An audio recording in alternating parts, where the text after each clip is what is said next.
ಪಾತ್ರ ಪರಿಚಯ. ನನ್ನ ಹೆಸರು ಮಂಗಳ DN 9ನೇ ತರಗತಿ. ನನ್ನ ಪಾತ್ರ ಬಂದು ನಿರೂಪಕಿ. ನನ್ನ ಹೆಸರು ಕವನ, ನನ್ನ ಪಾತ್ರ ಚೌಕ. ನನ್ನ ಹೆಸರು ಭೂಮಿಕಾ, ನನ್ನ ಪಾತ್ರ ಆಯತ. ನನ್ನ ಹೆಸರು ಲಕ್ಷ್ಮಿ, ನನ್ನ ಪಾತ್ರ ವೃತ್ತ. ನಮ್ಮ ಪಾತ್ರ ಸಮತಲಾಕೃತಿಗಳು. ನನ್ನ ಹೆಸರು ಗಾಯತ್ರ, ನನ್ನ ಪಾತ್ರ ಗಾನ. ನನ್ನ ಹೆಸರು ಅನುಷ, ನನ್ನ ಪಾತ್ರ ಆಯತ ಘನ. ನನ್ನ ಹೆಸರು ಜಗದೀಶ್ವರಿ, ನನ್ನ ಪಾತ್ರ ಸಿಲಿಂಡರ್. ನಮ್ಮ ಮೂವರ ಪಾತ್ರಗಳು ಘನಾಕೃತಿಗಳು. ಹತ್ರ ಬರಬೇಕು.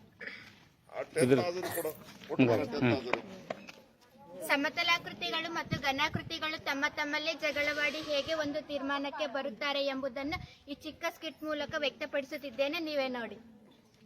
ಎಲ್ಲಾ ಕಡೆಯಲ್ಲೂ ಸಹ ನಾವೇ ತುಂಬಿ ತುಳುಕಾಡುತ್ತಿದ್ದೇವೆ, ನಾವೇ ಶ್ರೇಷ್ಠವಾದವರು. ಓ ಭ್ರಮೆ, ನೀವೇನು ತೆಳ್ಳನೆಯ ತಗಡುಗಳು, ನಾವು ಗಟ್ಟಿಮುಟ್ಟಾಗಿದ್ದೇವೆ.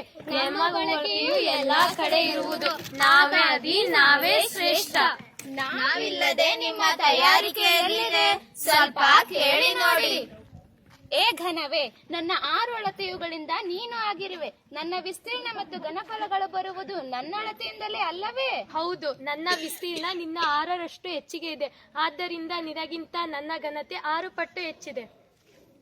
ಏ ಆಯತ ಘನವೇ, ನೀನು ಸಹ ನನ್ನಿಂದಲೇ, ನನ್ನ 6 ಭಾಗಗಳಿಂದ ನಿನ್ನ ತಯಾರಿ, ನನ್ನ ಅಳತೆಗಳಿಂದಲೇ ನಿನ್ನ ವಿಸ್ತೀರ್ಣಗಳು ಮತ್ತು ಘನಫಲಗಳು ಸಾಧ್ಯವೇ?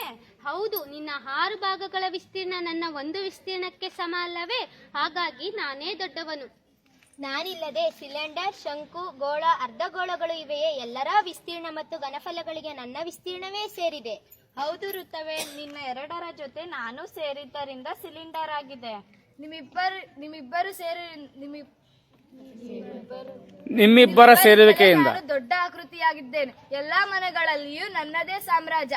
ಗ್ಯಾಸ್ ಸಿಲಿಂಡರ್, ನೀರಿನ ಬಾಟಲಿಗಳು, ಕೊಳವೆಗಳು, ಕೊಳಗಳು ಎಲ್ಲಾ ನಾನೇ. ಎಲ್ಲಾ ಕಡೆಯಲ್ಲಿಯೂ ನಾನೇ ಇರುವುದು. ನಾನಿಲ್ಲದ ಜಾಗವನ್ನು ಕಲ್ಪಿಸಿಕೊಳ್ಳಿ ನೋಡೋಣ. ಆಯ್ತು, ನಮ್ಮಲ್ಲಿ ಏಕೆ ವಾಗ್ವಾದ? ನಾವಿಲ್ಲದೆ ನೀವಿಲ್ಲ, ನೀವಿಲ್ಲದೆ ನಾವಿಲ್ಲ, ನಾವಿಬ್ಬರಿಲ್ಲದೆ ಪ್ರಪಂಚವೇ ಇಲ್ಲ. ಎಲ್ಲಾ ಕಡೆಗಳಲ್ಲೂ ಸಹ ಸಮತಲಾಕೃತಿಗಳು ಮತ್ತು ಘನಾಕೃತಿಗಳದ್ದೇ ಸಾಮ್ರಾಜ್ಯ. Thank you.